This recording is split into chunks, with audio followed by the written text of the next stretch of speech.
bersyukur, berterima kasih karena kita punya Tuhan yang setia.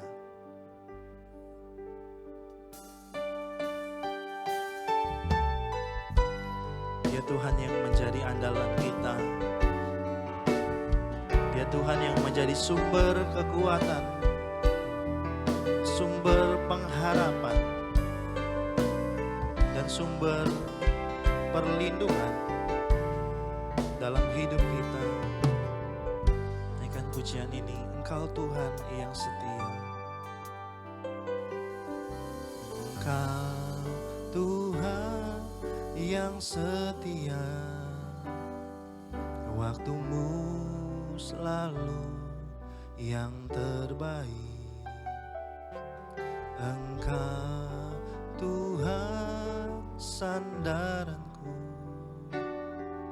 dan ku hanya kan berharap padamu.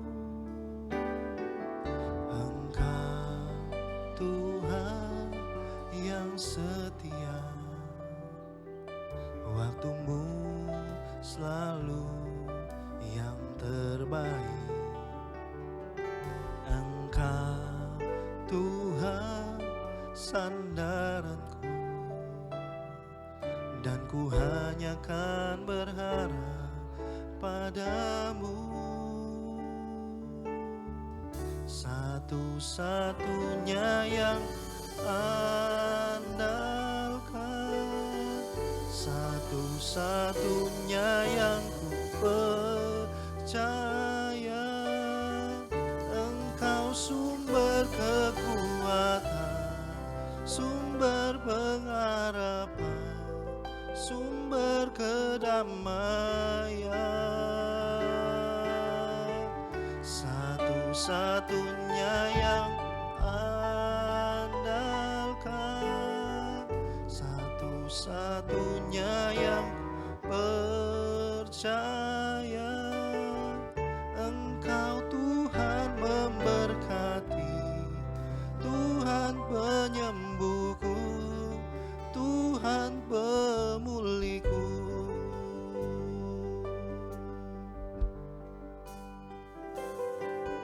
Engkau Tuhan yang setia, nyatakan kesetiaan Tuhan, selalu yang terbaik. Engkau Tuhan sandaranku, dan ku hanya kan berharap padamu. Satu-satunya yang andalkan, satu-satunya yang percaya. Engkau sumber kekuatan, sumber pengharapan, sumber kedamaian. Satu-satunya yang andalkan, satu-satunya yang percaya. Engkau Tuhan memberkati, Tuhan penyembuhku, Tuhan pemulihku. Seringkali di dalam kehidupan kita mengalami suatu pengalaman yang sepertinya Tuhan jauh daripada kita. Mengalami pengalaman sepertinya Tuhan tidak mendengar setiap doa dan pergumulan kita. Menghadapi suatu keadaan di mana sepertinya kita seorang diri. Tapi lewat pujian ini, terlebih dalam ibadah hari ini, kita mengerti bahwa lewat karya Tuhan di kayu salib, itulah bukti kasih-Nya yang besar, bukti cintanya yang tidak bisa diubah, bahwa Dia mengasihi kita, bahwa Dia Tuhan yang selalu setia. biarlah sama-sama kita mau menjadikan Tuhan sebagai andalan kita.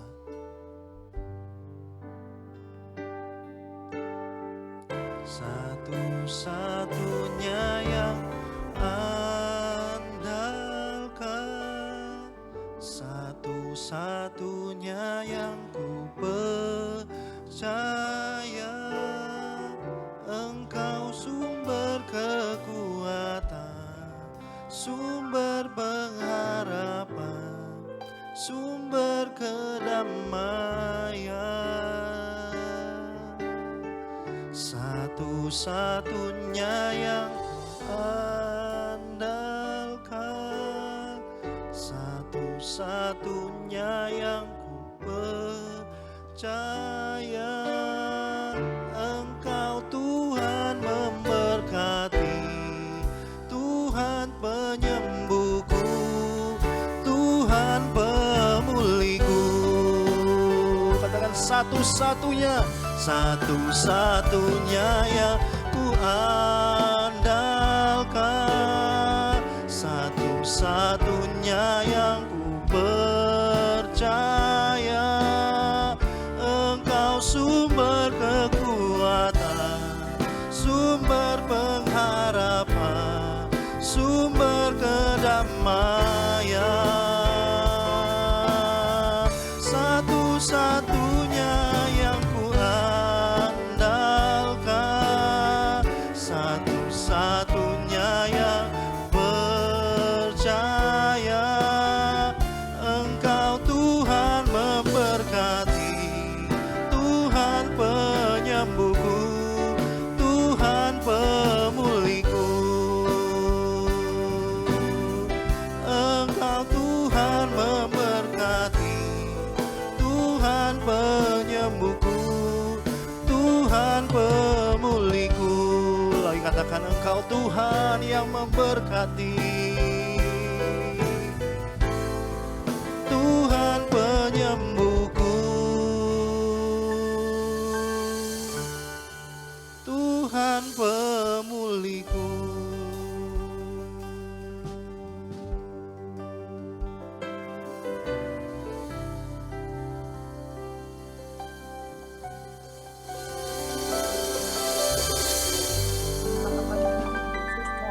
Yang kami kenal, kami sembah di dalam nama Tuhan Yesus Kristus. Sungguh Tuhan, Engkau adalah Tuhan yang kami andalkan, Tuhan kekuatan kami. Bahkan Engkaulah Tuhan juru selamat kami, yang menjamin kami ya Tuhan, untuk kami boleh masuk dalam kerajaan surga nantinya ya Tuhan. Tuhan, sungguh kami bersyukur, hati kami berterima kasih ya Tuhan, untuk pagi hari ini ya Tuhan, untuk kami boleh datang beribadah, memuji, memuliakan nama-Mu ya Tuhan. Kami percaya Roh Allah ada di dalam hati kami, di dalam rumah kami masing-masing. Dan kami percaya ya Tuhan, yang lemah dikuatkan, yang sakit disembuhkan dengan bilur-bilur nama-Mu ya Tuhan. Nama Tuhan Yesus yang berkuasa atas hidup kami.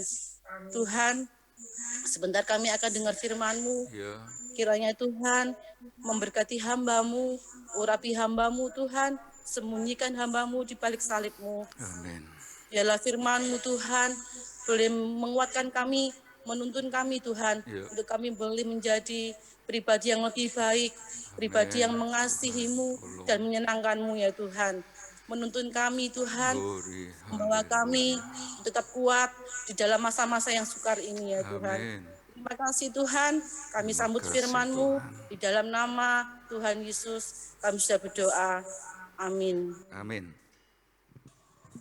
Silakan duduk Bapak Ibu Saudara.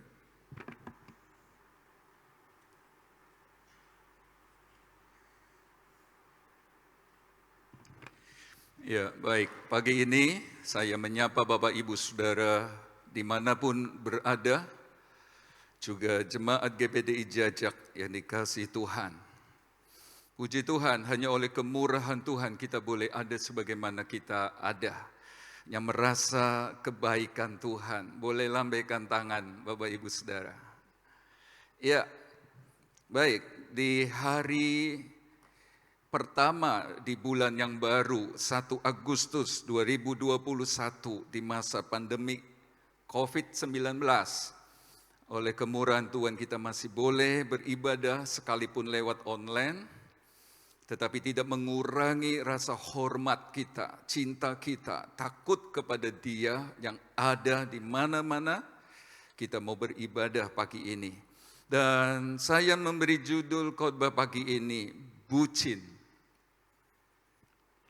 Iya, Bapak Ibu Saudara, kalau dicari di Kamus Besar Bahasa Indonesia, maka tidak akan ditemukan kata ini. Sebab ini bahasa prokem, bahasa gaul.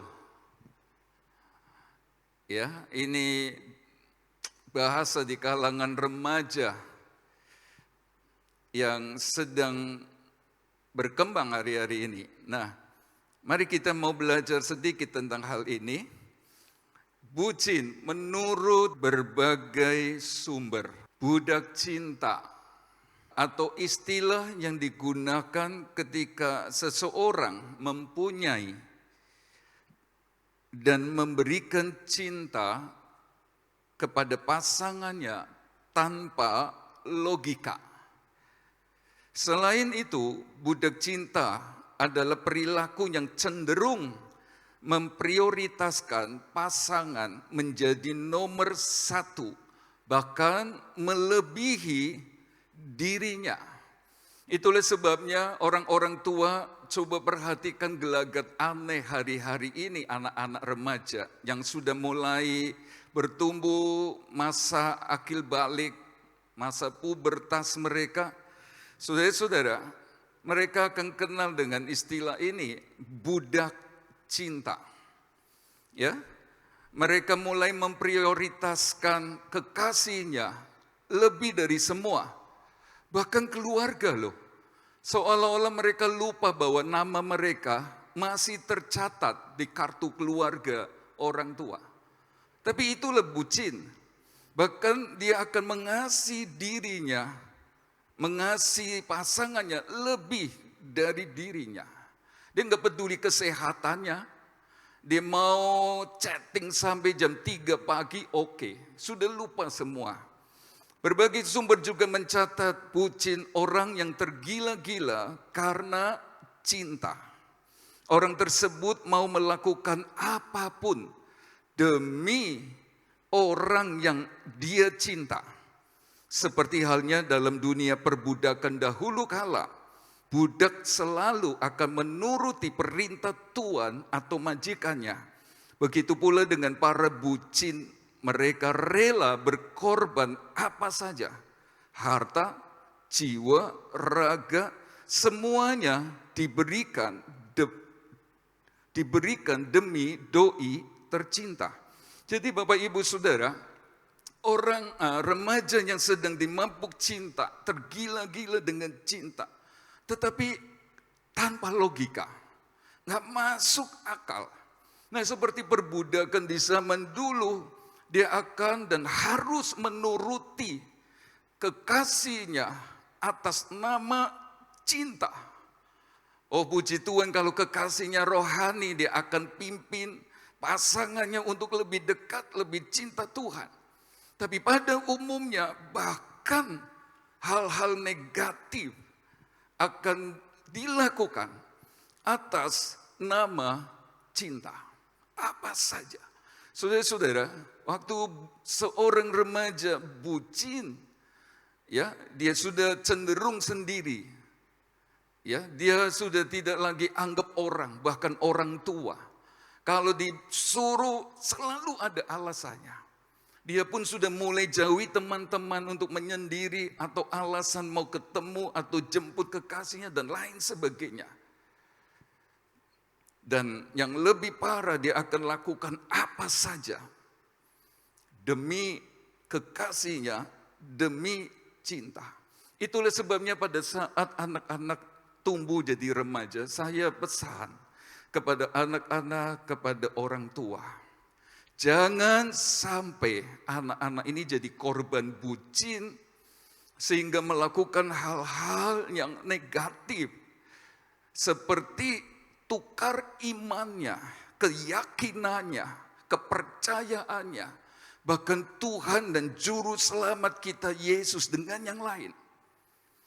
Ya, mesti jauh-jauh hari bekali anak-anak, sebab kita ngerti bahwa di bawah kolong langit ini tidak ada nama lain yang olehnya Bapak, Ibu, Saudara, dan saya diselamatkan.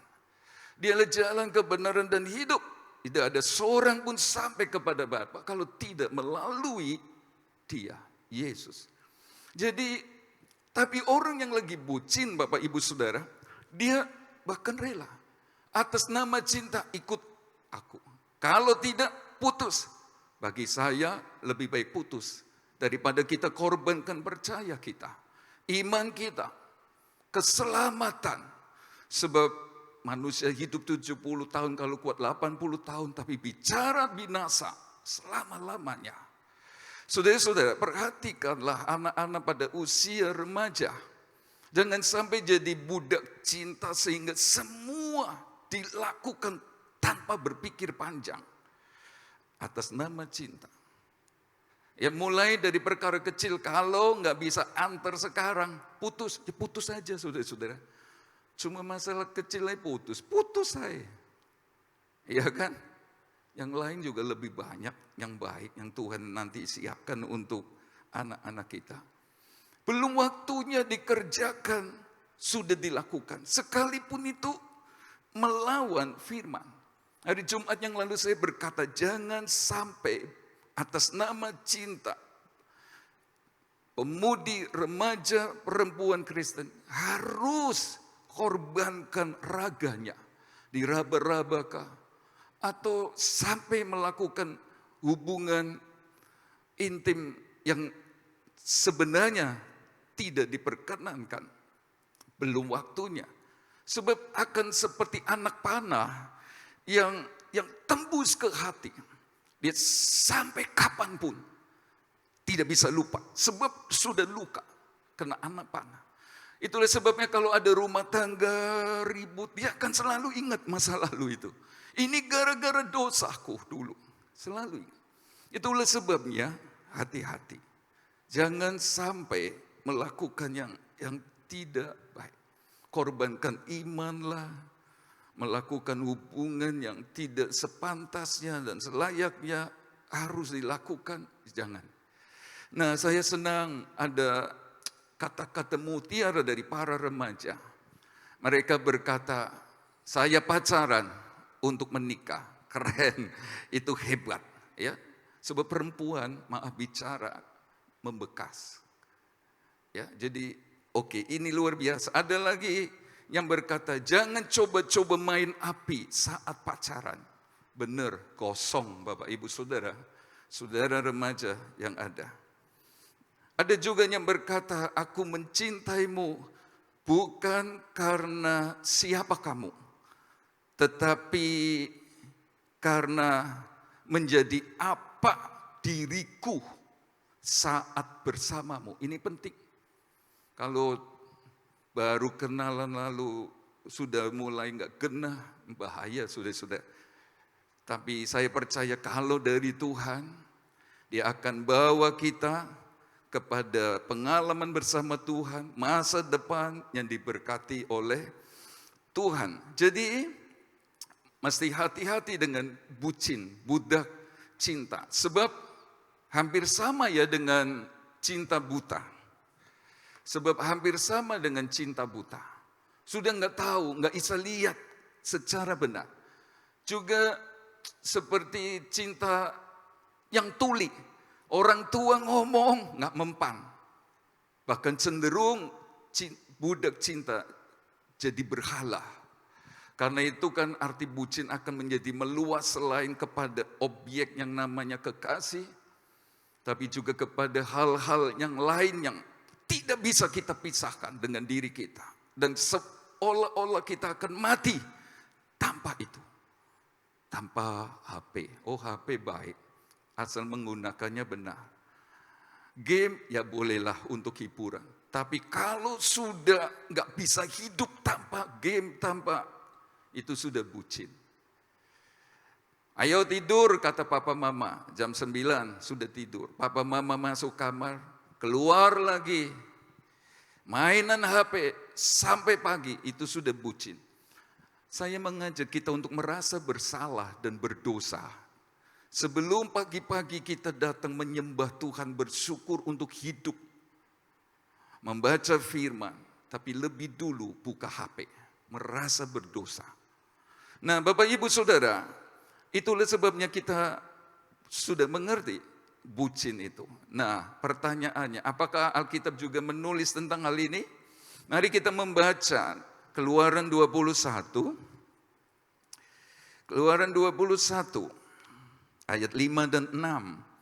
Tetapi jika budak itu dengan sungguh-sungguh berkata, aku cinta kepada tuanku, kepada istriku dan kepada anak-anakku, aku tidak mau keluar sebagai orang merdeka. Maka haruslah tuannya itu membawa menghadap Allah, lalu membawanya ke pintu atau ke tiang pintu. Dan tuannya itu menusuk telinganya dengan penusuk, dan budak itu bekerja pada tuannya untuk seumur hidupnya. Alkitab menceritakan ada seorang tuan yang kaya raya, punya segalanya. Beli budak di pasar budak.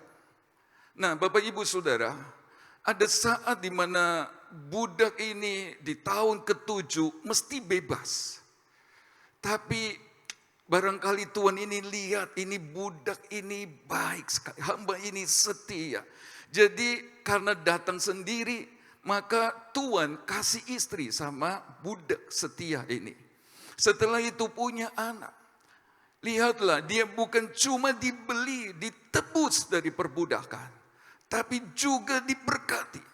Pada tahun ke-7 ada peraturan. Budak ini boleh merdeka, boleh hidup untuk dirinya sendiri. Lupakan Tuhan, senang-senang dengan dirinya sendiri. Tetapi istri dan anak-anak mesti ditinggal. Tapi kalau budak itu berkata, Tuhan, aku cinta sama Tuhan. Yang sudah menebus saya, yang sudah beri istri, yang sudah berkati saya, yang sudah berlaku baik kepada saya. Saya tidak mau keluar, saya tidak mau jadi merdeka, saya tidak mau lagi layani diri saya. Saya mau jadi budak seumur hidup. Lalu Tuhan itu bawa menghadap Allah, dibawa ke pintu atau tiang pintu, lalu ditusuk, ditindik telinganya, tembus ke pintu. Itu bayangan dari Allah yang sangat mengasihi kita. Dia mengaruniakan anaknya yang tunggal, mati di kayu salib. Dia bukan Allah yang gak bisa apa-apa waktu disengsara, dipukul, menengahi, bukan. Tapi memang tanpa penumpahan darah, tidak ada penebusan, tidak ada pengampunan. Jadi dia harus rela disengsarakan untuk menebus Bapak Ibu Saudara dan saya orang-orang berdosa. Tinggal kita, setelah ditebus, masih diberkati, dipelihara, ditolong, dipikirkan yang terbaik. Beri anak, beri istri, beri anak, bicara dan pikirkan masa depan kita. Saudara-saudara, Tuhan mau kita seperti hamba kasih ini. Seperti budak cinta kepada Tuhan, bukan kekasihnya. Seperti bucin. Dia bucin kepada tuannya. Gambaran kita bucin kepada Yesus yang telah menebus dosa kita. Saudara-saudara yang Tuhan kasih, yang memelihara kita. Lalu kita berkata, aku mau jadi budakmu Tuhan. Saya mau jadi bucinmu Yesus. Syaratnya tendek telinga kita. Seperti bucin remaja yang lagi dimabuk cinta. Bucin Tuhan, dia harus lakukan apa saja. Dengar-dengaran kepada Tuhan. Lakukan apa saja. Bukan lagi pacarnya, waktu bucin dengan pacarnya nomor 1. Yesus nomor 1. Bahkan lebih dari diri. Bukankah Matius 22 ayat 37 berkata, Yesus menjawab katanya, Kasihilah Tuhan Allahmu dengan segenap hatimu, dan dengan segenap jiwamu, dan dengan segenap akal budi. Jadi bucin yang Alkitabiah adalah seperti yang sedang Bapak Ibu Saudara dan saya lakukan pagi ini. Budak cintanya Tuhan Yesus. Yang setuju lambaikan tangan. Ya, semua dengar, baik. Baik, Bapak Ibu Saudara, mari kita bucin sama Tuhan. Sebab apa? Sebab Dia pemilik hidup kita. Ya. Sebab Dialah Tuhan, Dialah juru selamat. Sebab Dia Allah yang cemburuan. Bukan karena Dia nggak punya apa-apa sementara yang lain punya lalu cemburu, bukan arti itu. Cemburuan di sini karena Dia yang berhak atas hidup kita. Karena sudah menebus kita. Jadi kalau kita beralih kepada yang lain, tentu Dia tidak berkenan. Jadi saya berdiri di depan Bapak Ibu Saudara dimanapun berada, budak cintanya Tuhan. Bapak Ibu Saudara.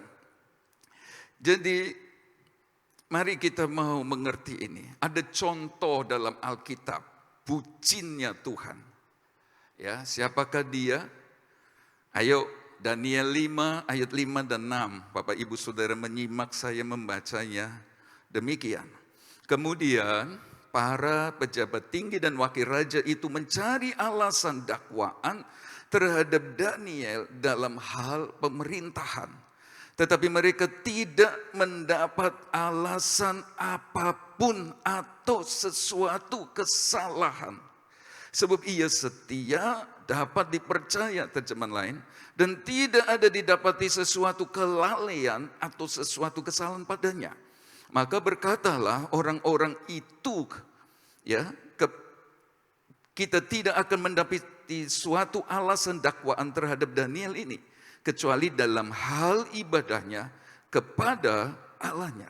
Kita tahu bersama kisah tentang Daniel, orang perantauan itu, sebut saja begitu. Sebab dia adalah orang buangan, dia orang Yehuda yang ikut ditawan ke Babilonia.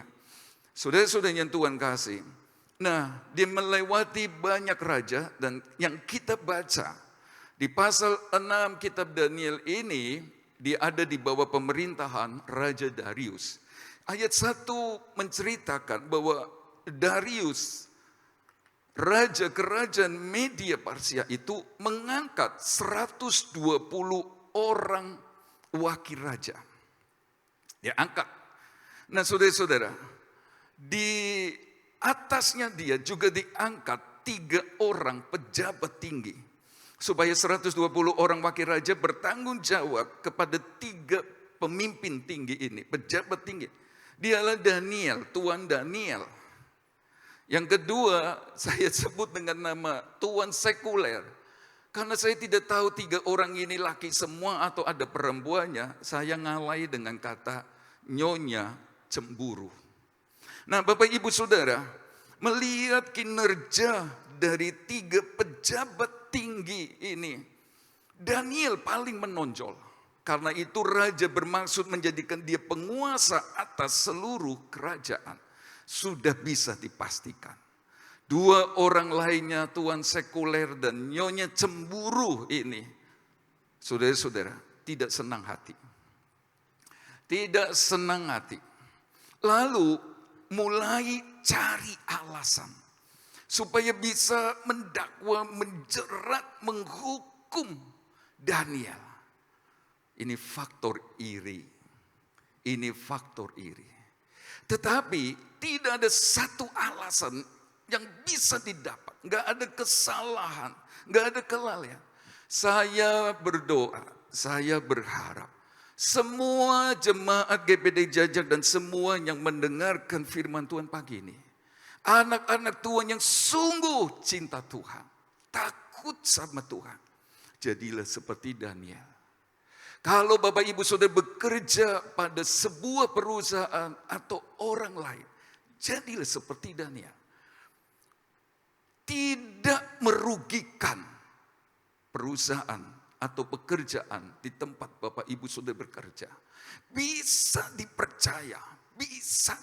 Saya ingat bahkan Bapak Ibu Saudara jemaat ini dengar seorang hamba Tuhan berkata, lihat anaknya datang jam 8 kurang 10 berangkat dari rumah sebab pekerjaannya mulai jam 8. Lihat berhari-hari lalu papahnya berkata begini, sebab papahnya hamba Tuhan. Kamu mulai kerja jam berapa? Jam 8. Jam 8 kurang 10 baru berangkat.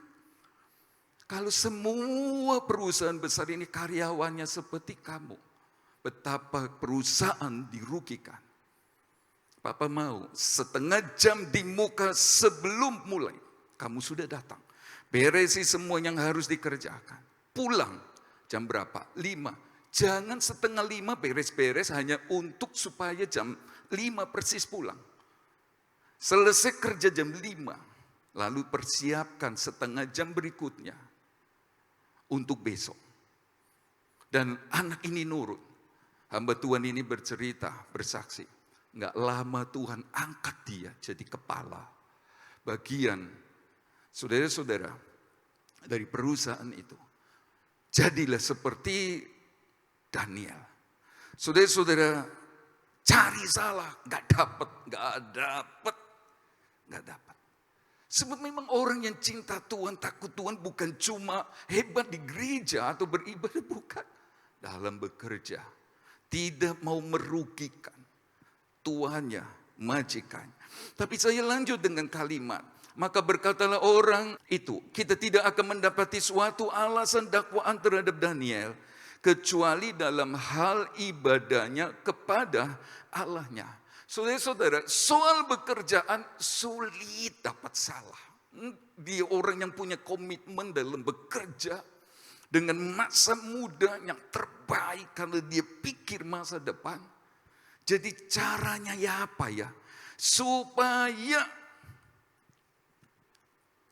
Daniel tidak jadi diangkat jadi penguasa dan kalau perlu hilang wis, nggak jadi pejabat tinggi. Saudara-saudara, Alkitab mencatat mereka mulai cari salah di soal ibadahnya. Nah, saya senang dengan kata ibadah dalam terjemahan lain berkata agamanya. Ya, agama. Agama itu dari bahasa Sanskerta memang artinya tidak, gama kacau, tidak kacau.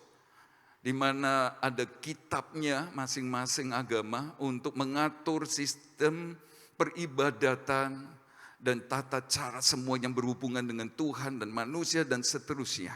Saudara-saudara, tetapi yang saya mau perhatikan di sini, ibadahnya ini yang dicari-cari. Nah, agamanya sudah yang bisa dijebak. Tapi saya mau berkata Bapak Ibu Saudara, bahwa dua pejabat yang iri hati ini bukan sedang menggoncangkan imannya loh, bukan. Dia bukan sedang menggoncangkan kehidupan rohaninya supaya tinggalkan Tuhan, bukan. Mereka ngakui bahwa Daniel seorang anak Tuhan yang cinta Tuhan, yang sungguh-sungguh dan lain sebagainya. Jadi bukan soal agama. Bukan supaya saudara-saudara Daniel ini pindah agama dari media Persia, agama Zoroastrianisme yang punya Tuhan namanya Ahura Mazda. Supaya tinggalkan Allah yang benar lalu nyembah Tuhannya orang media Persia. Bukan. Saudara-saudara, tapi semata-mata supaya Daniel mati. Daniel hilang. Dia nggak seneng juga.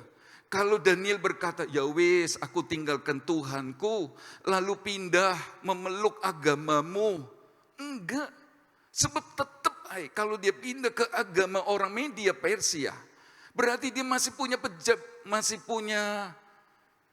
kedudukan tinggi. Jadi bukan soal agama ini. Supaya pindah agama bukan. Bukan supaya Tuhannya ditinggalkan lalu dia menjadi pejabat tinggi lagi. Enggak. Dua orang ini mau rebut kedudukan jabatan pejabat tinggi, bahkan penguasa media Persia. Jadi memang mau lenyapkan Daniel. Bapak Ibu Saudara, mari kita perhatikan bahwa agama tidak penting lagi bagi orang-orang sekuler. Seperti, perhatikan kata seperti dua orang pejabat tinggi ini, Mr. Sekuler dan Mrs. Iri itu, saudara-saudara, dan 120 orang wakil Raja Darius beserta keluarga masing-masing. Gak penting si Daniel jadi pemeluk agama mereka, gak penting. Ya, bagi mereka yang penting adalah pekerjaan, jabatan, harta, dan popularitas. Perhatikan ini. Bukan iman yang sedang digoncang. Bukan. Justru pekerjaan yang lagi digoncang. Sebab mereka orang-orang yang bucin sama pekerjaan. Bucin sama popularitas, harta, dan lain sebagainya. Sehingga apapun mereka kerjakan. Tuhan mereka, Ahura Mazda, mengajarkan supaya jangan melakukan yang jahat. Lakukan yang baik. Tapi mereka malah dongkel Daniel dengan segala cara. Jadi memang gak penting agama bagi kaum sekuler seperti pejabat tinggi dan 120 orang wakil raja ini. Saya mau berkata begini, melihat fenomena ini di akhir zaman, ya, di akhir zaman akan datang waktunya orang tidak mempedulikan agama. Terjemahan lain berkata tidak cinta, dia benci perkara rohani. 2 Timotius 3. Ya, Bapak Ibu Saudara, dan terjadi gelombang perpindahan antar agama secara besar-besaran yang tidak hanya disebabkan perjumpaan pribadi dengan Tuhan yang benar, ngalami memang Tuhan juru selamat yang benar, tetapi juga oleh alasan-alasan duniawi. Oleh alasan-alasan dunia. Dan saya percaya banyak orang Kristen murtad, tinggalkan iman. 2 Timotius pasal 2 ayat 3. Tetapi terjadi kebangunan rohani yang besar. Orang-orang luar masuk iman. Pasti akan terjadi. Dan saya berharap jangan seorang pun bucin kepada selain Tuhan, seperti 2 pejabat tinggi dan 120 orang wakil raja ini, di mana pekerjaan, kekayaan, jabatan, harta, popularitas di atas semuanya. Bapak Ibu yang Tuhan kasih, jadi mari kita mau belajar hal yang sangat penting ini. Goal 2 pejabat tinggi ini adalah bukan supaya pindah percaya, tapi supaya kehilangan pekerjaan. Sebab memang mereka bucin kepada pekerjaan. Beda sama Daniel.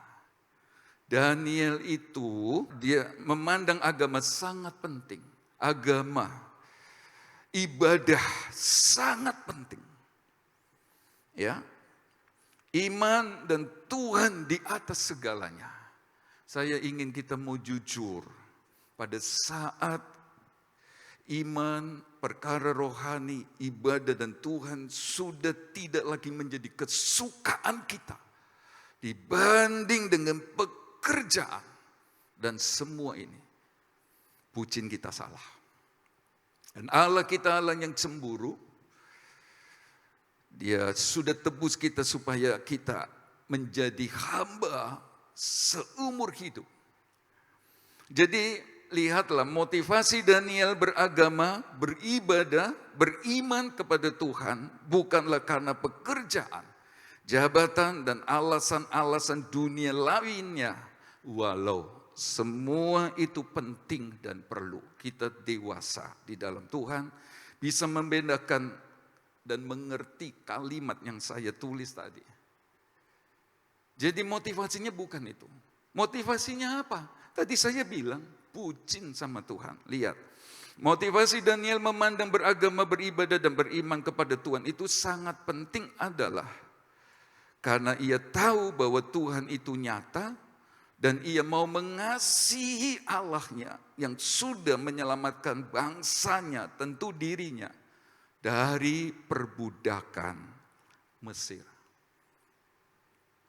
Nah saudara, mari belajar dari Daniel yang bucin. Motivasinya karena dia tahu Tuhan itu pribadi yang nyata. Ada. Saudara-saudara, nanti kita buktikan. Lalu yang kedua, dan tidak bisa diurut begitu nomor 1 atau nomor 2. Tapi yang lain yang penting juga adalah karena dia mau mengasihi Tuhan yang sudah menyelamatkan bangsanya dan dirinya. Kalau Bapak Ibu Saudara nanti baca di rumah 2 Tawarik 36 ayat 20 dan 21, perhatikan. Mereka yang masih tinggal dan yang luput dari pedang diangkutnya ke Babel, termasuk Daniel, Sadrah, Mesak, Abednego. Dan mereka menjadi budaknya dan budak anak-anaknya sampai kerajaan Persia berkuasa. Dengan demikian, genaplah firman Tuhan yang diucapkan Yeremia sampai tanah itu pulih dari akibat yang dilalaikan tahun-tahun sabatnya. Karena tanah itu tandus selama menjalani sabat, hingga genaplah 70 tahun. Saudara lihat, kalau mereka, Daniel dan teman-temannya jadi tawanan di Babel. Bahkan Alkitab sudah ngomong bukan cuma jadi tawanan di Babel loh. Mereka juga menjadi tawanan Persia. Oh sudah lihat ya, firman Tuhan itu gak pernah gagal. Dia ternyata bukan cuma tawanan Babel, tapi tawanan Persia yang sudah diucapkan Nabi jauh-jauh hari. Mereka menggenapi firman Tuhan jadi budak, jadi tawanan Babel dan Persia. Ini menggenapi firman yang negatif. Tuh, hati-hati, cinta buta. Mari kita lanjut, bukan cuma itu anak-anak mereka. Dengan demikian genaplah firman Tuhan yang diucapkan Yeremia sampai tanah itu pulih dari akibat dilalaikan tahun-tahun sabatnya. Karena tanah itu tandus selama menjalani sabat hingga genaplah 70 tahun. Bapak Ibu Saudara, kenapa Daniel mau beribadah, mau berbakti, mau berdoa terus? Karena dia mau jadi bucin Tuhan, karena dia tahu Tuhan ada. Adanya di mana? Saudara-saudara, jadi begini, kalau Daniel sudah berpikir, Tuhan kasih hikmat untuk berpikir bukan untuk menyenangkan sendiri. Dia berpikir, ini karena nenek moyang yang sudah ditebus dari perbudakan Mesir, tetapi tidak mau dengar-dengaran, nggak mau jadi budak cintanya Tuhan. Tuhan bilang tiap tahun ke-7 tanah tidak boleh digarap. Sudah ditebus, diberkati, tahun ke-7 berhenti, enggak mau.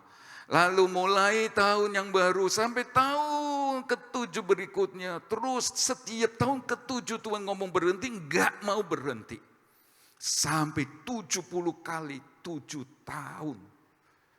Sudah ditebus, tapi enggak mau dengar-dengaran. Itulah sebabnya mereka menggenapi firman Tuhan yang negatif, dibuang menjadi tawanan di Babel dan Persia, menggenapi firman Tuhan yang enggak bisa salah itu.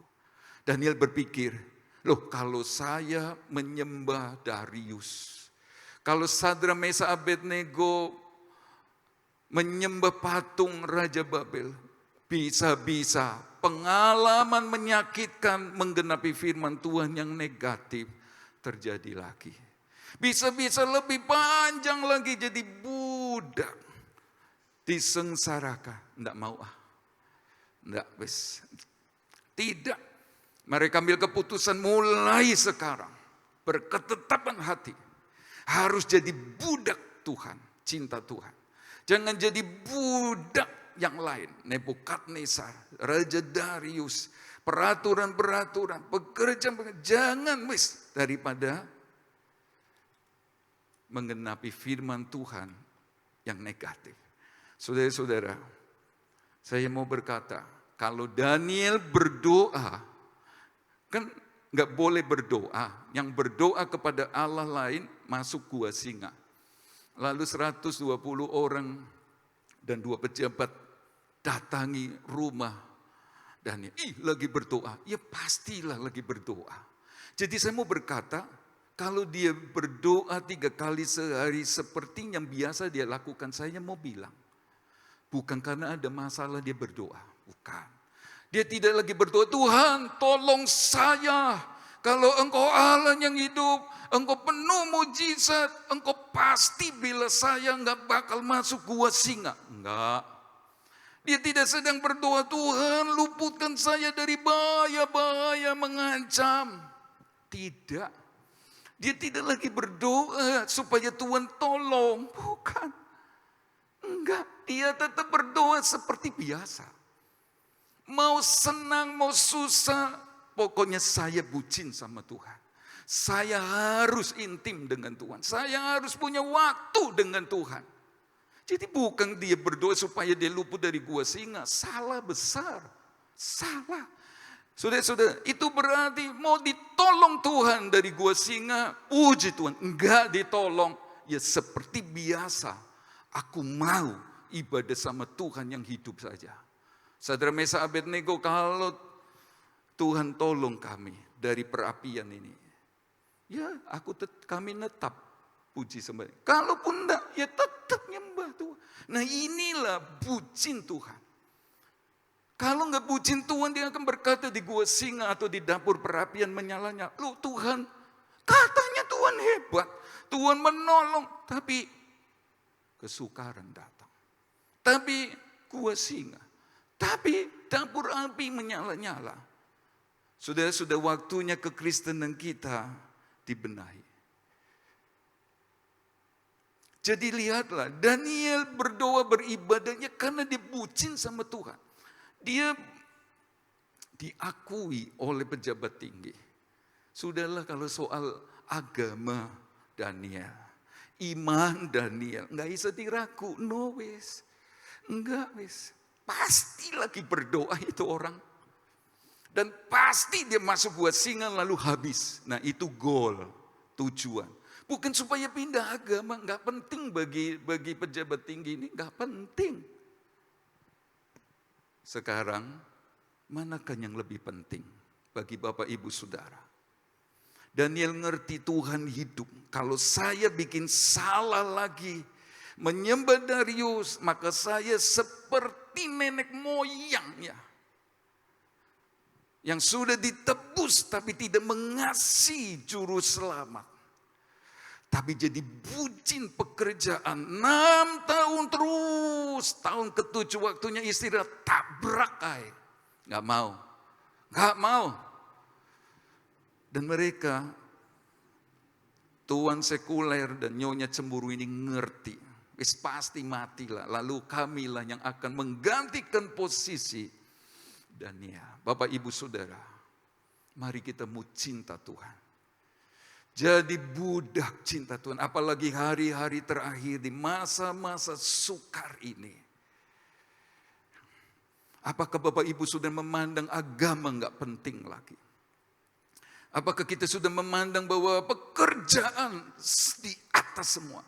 Saya khawatir pengalaman ini terulang. Dan saya berdoa, Yesus mati untuk menebus kita. Jadilah budak dia seumur hidup. Toh dia sumber segala. Toh kalau Daniel pertahankan imannya sampai akhir. Tuhan bela kok. Tanpa dia berkata, Tuhan saya berdoa supaya saya luput dari gua singa. Enggak. Mau ada kesukaran, mau ada bahaya mengancam. Dia cuma pikir, udahlah Tuhan terlalu baik, sudah selamatkan saya. Masa minta terus. Nanti Tuhan lihat saya ini jadi budak yang lain, bukan budak Tuhan. Nah itulah yang harus ada pada Bapak Ibu Saudara yang Tuhan kasih. Dugaan 120 wakil raja dan 2 pejabat tinggi, benar. Daniel masuk gua singa. Saudara-saudara, saya kepengin kita semua bikin kecelek iblis. Maksudnya apa? Iblis kan ngeledek Tuhan dalam Ayub 1 ayat 9. Lalu jawab iblis kepada Tuhan, apakah dengan tidak mendapat apa-apa Ayub takut akan Allah?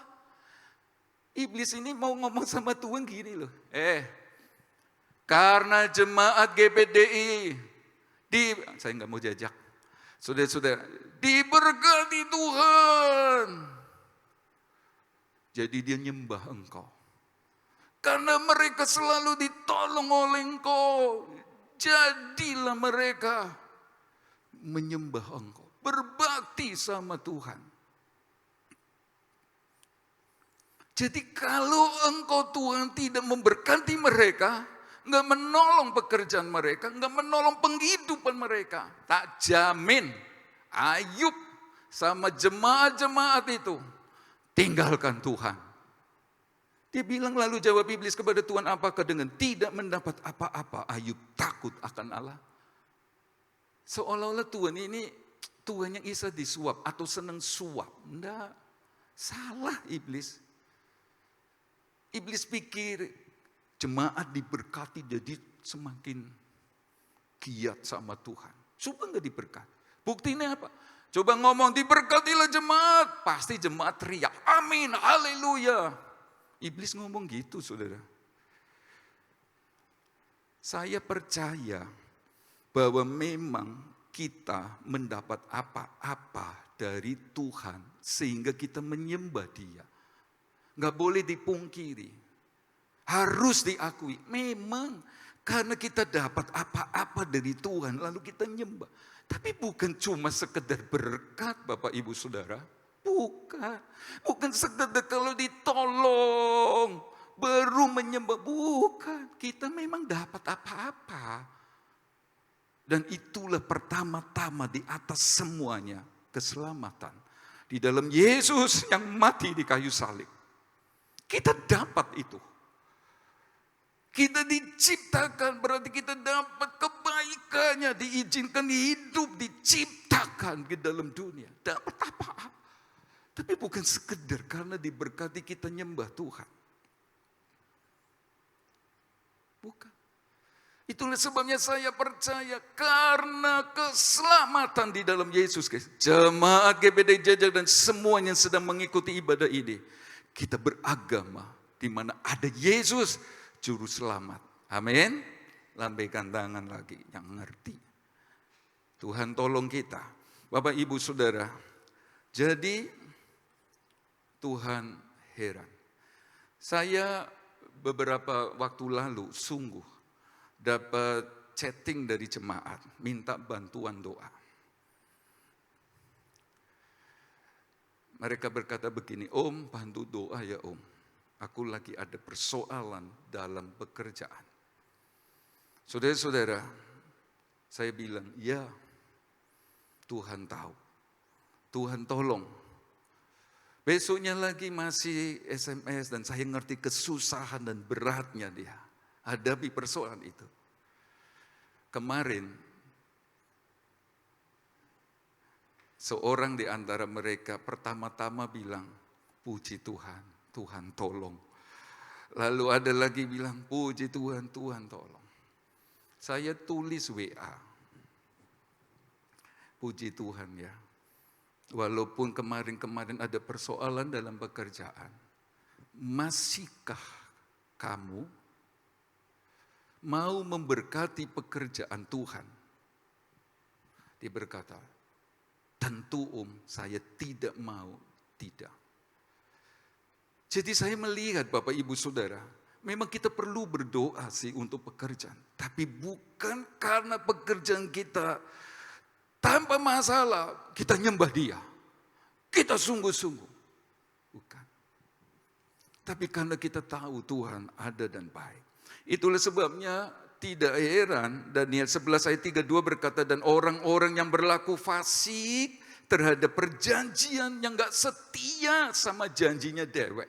Tuhan, saya mau setia, Tuhan, saya mau sungguh-sungguh, saya mau lakukan apa saja, saya mau perhatikan pekerjaanmu, saya mau maju. Nah, yang fasik itu lupa sama janji.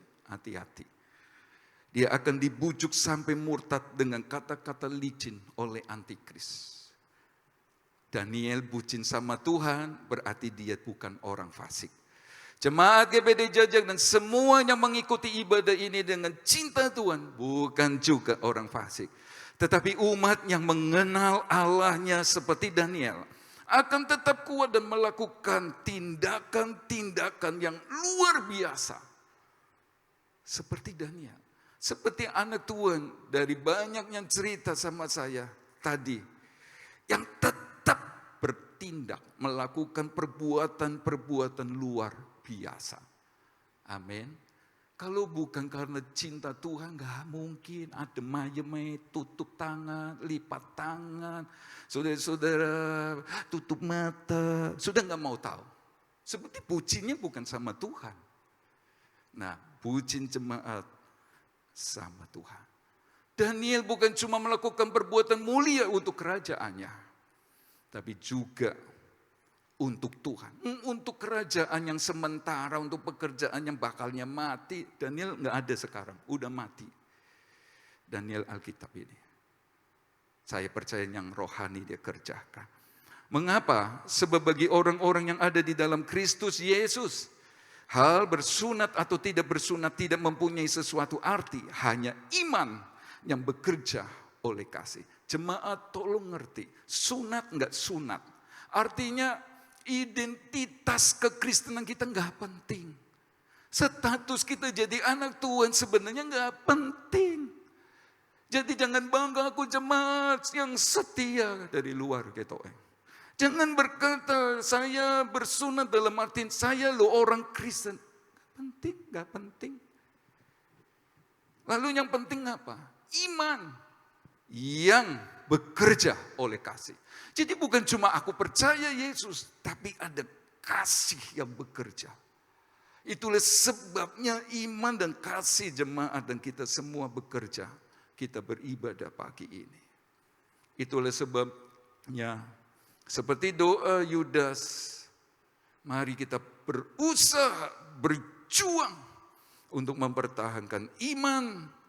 Sekali Yesus, tetap Yesus. Bucin sama siapa kita? Kematian di sekitar kita. Daud berkata cuma satu langkah. Saya tidak menakut-nakuti, tapi saya mau bicara fakta dengan masa pandemi COVID-19. Banyak orang di dekat kita meninggal. Ayo, bucin sama Tuhan. Yang akan membawa kita kepada hidup kekal. Bukan supaya diberkati, supaya ditolong, bukan. Walaupun ada berkat dan pertolongan. Tapi saya beribadah kepada Tuhan seperti Ayub. Karena dia Tuhan dan Juru Selamat. Iblis kecelek. Jangan sampai iblis tepuk tangan. Ya lihat, karena diberkati dia nyembah. Karena dia ditolong, dia nyembah engkau. Coba gak ditolong Tuhan. Murtad, coba gak ditolong Tuhan. Tinggalkan engkau. Dan saya bersyukur berhadapan dengan Bapak Ibu Saudara. Yang memandang penting beragama dalam artian beribadah. Mengasihi Tuhan. Lebih dari semua. Saya jemput semua kita berdiri. Ku datang pada salib itu, ku ingat cintanya. Ku datang pada salib itu. Terima kasih. Ku ingat cintanya Tuhanku. Haleluya. Biar ku jatuh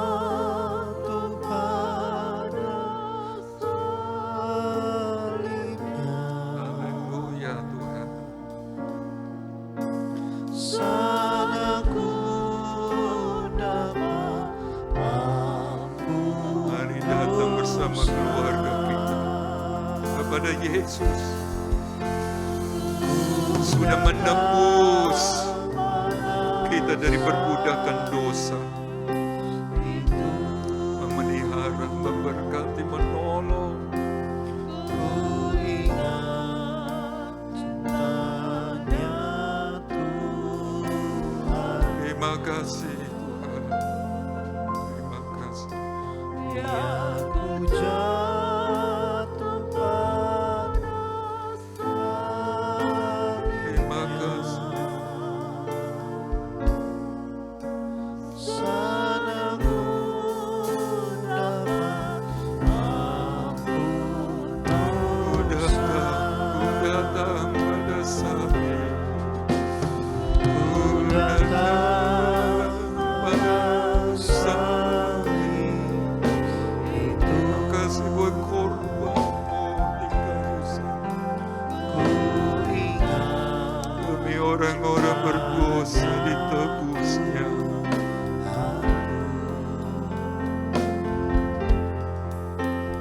aku jatuh Haleluya. pada salibnya. Sana ku dapat ampun dosa. Ku datang pada salib itu.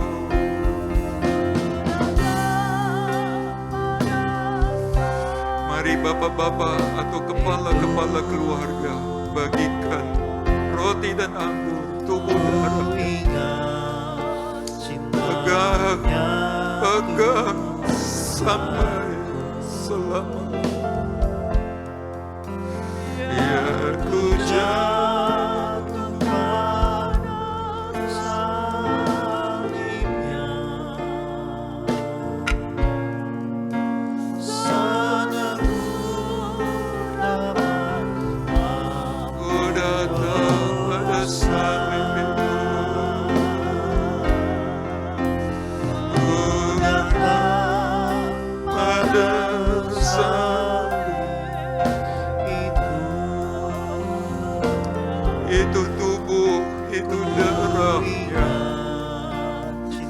Dia bukan Allah yang tidak bisa berbuat apa-apa sehingga kita berpikir kok Allah disengsara, kok Allah disakiti, kok Allah dipukul. Tapi dia dihancur-hancurkan supaya kita beroleh pengampunan dosa. Haleluya. Mari jadi budak cinta Yesus. Ku datang pada salib itu.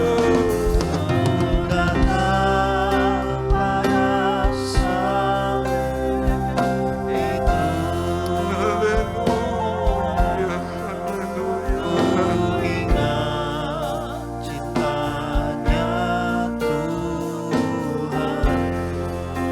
Haleluya. Puji Tuhan. Mari ingat korban, ingat kasih yang besar. Sanaku, kalau sudah semua terlayani, nyanyi sekali lagi nanti Ibu Gembala berdoa. Ku datang pada salib dan tubuh Tuhan. Pegang, jangan lepaskan kepercayaan kita. Haleluya Tuhan, haleluya.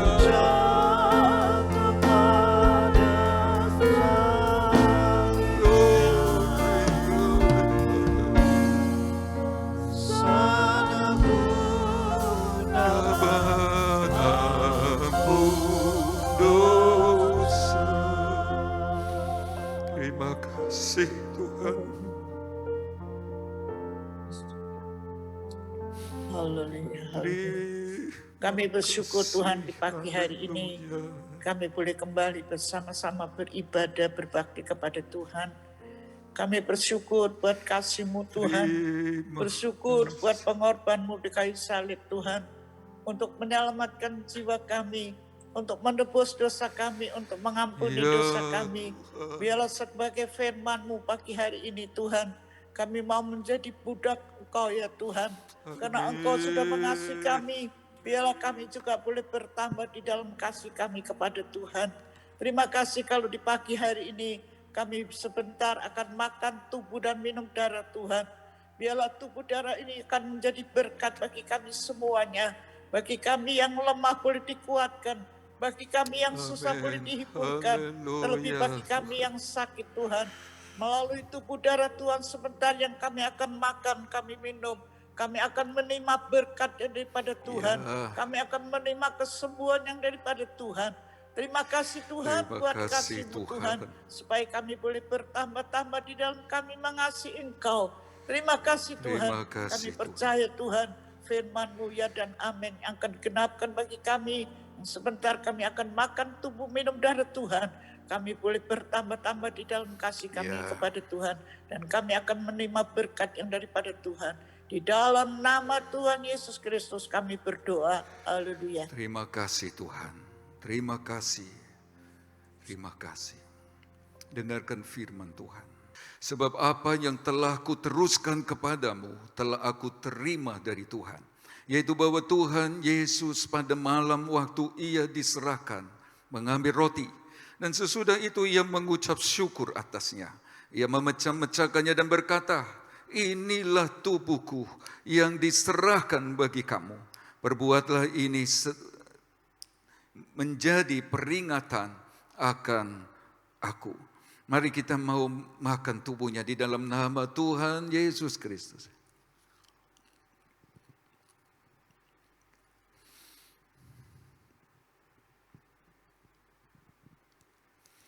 Terima kasih Tuhan.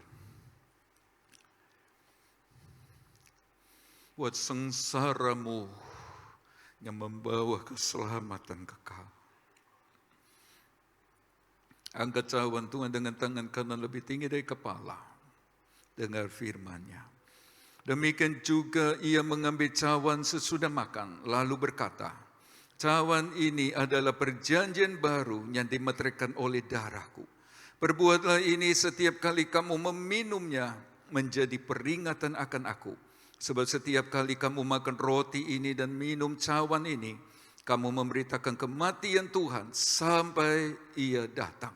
Mari minum cawan Tuhan dengan percaya di dalam nama Tuhan Yesus Kristus.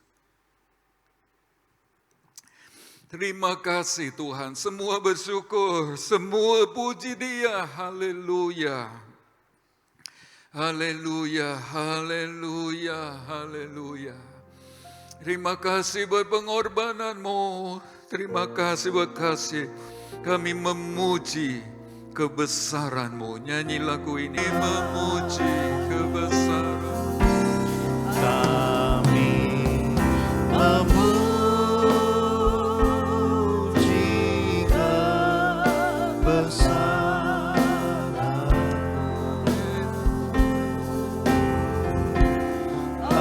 Ajaib Tuhan, ajaib Tuhan. Haleluya. Kami Memuji kebesaran-Mu.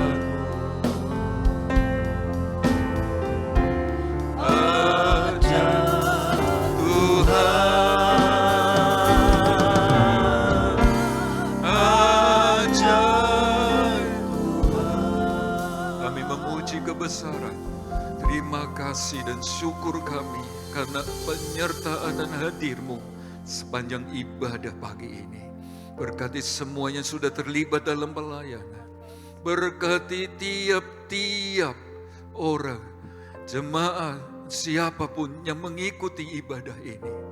Berkati Tuhan, tanda kasih kami kepadamu. Kami mau lebih lagi mengasihi Engkau, mengutamakan Engkau lebih dari yang lain. Dan kami percaya bahwa apa yang tidak pernah dilihat oleh mata, tidak pernah didengar telinga, dan tidak pernah timbul dalam hati, Tuhan sediakan bagi kami. berkat-berkat jasmani, berkat-berkat jiwa, berkat-berkat rohani bagi semua kami. Kiranya perlindungan darah Yesus buat semua kami, umat ketebusan-Mu ya Tuhan. Dan berkati bangsa negara kami, pemimpin-pemimpin kami yang duduk dalam pemerintahan pusat sampai daerah di mana kami tinggal.